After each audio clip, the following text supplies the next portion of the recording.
প্রিয় শিক্ষার্থীরা, চলো তাহলে আজকে আমরা ভেক্টর বিয়োগের নিয়মটি জেনে নিই। চলো তাহলে শুরু করি। যে কোনো একটা ভেক্টরের শীর্ষবিন্দুতে যদি অপর একটি ভেক্টরের ঋণাত্মক ভেক্টরের পাদবিন্দু স্থাপন করি, তাহলে এই প্রথম ভেক্টরের পাদবিন্দু থেকে শেষ ভেক্টরের শীর্ষবিন্দু পর্যন্ত সরলরেখাটা কি হবে? ওই ভেক্টর দুইটার বিয়োগফল নির্দেশ করবে। তাহলে ধরো এখানে এ একটা ভেক্টর এবং আরেকটা ভেক্টর হচ্ছে বি। তো বি ভেক্টরটা কি উল্টা দিকে আছে, এ ভেক্টরের উল্টা দিকে, তাহলে কি হবে? মাইনাস বি, ঋণাত্মক ভেক্টর। তাহলে এ ভেক্টরের শীর্ষবিন্দুতে যদি আমরা কি করি, বি ভেক্টরটাকে স্থাপন করি, তাহলে উল্টা দিকে যেহেতু, তাহলে মাইনাস বি স্থাপন করলে, তাহলে প্রথম ভেক্টরের পাদবিন্দু থেকে শেষ ভেক্টরের শীর্ষবিন্দু পর্যন্ত যে ভেক্টরটা পাবো, সেই ভেক্টরটা কি হবে?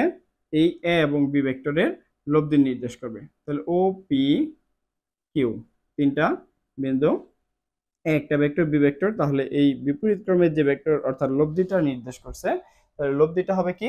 এবং বি ভেক্টরের যোগফল। তাহলে যদিও বিয়োগ করব আমরা, কিন্তু বিয়োগটাও কি যোগের নিয়মে হবে। তাহলে দেখো তো, ওপি প্লাস পি কিউ, ওপি ভেক্টরের শীর্ষবিন্দুতে পি কিউ ভেক্টরের পাদবিন্দু বসেছে। তাহলে ভেক্টর যোগের ত্রিভুজ সূত্র অনুসারে যে ওপি ভেক্টর প্লাস কি হবে, পি কিউ ভেক্টর সমান কি হবে? O Q vector. তাহলে ওপি ভেক্টর সমান হচ্ছে কত?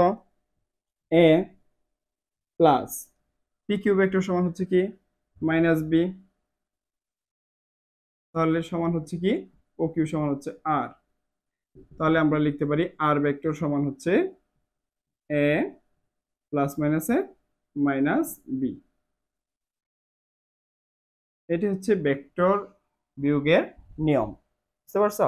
তাহলে যদি কোনো ভেক্টর শীর্ষবিন্দুতে অপর একটা ভেক্টরের ঋণাত্মক ভেক্টর যুক্ত হয়, তাহলে এদের বিয়োগফল হবে কি?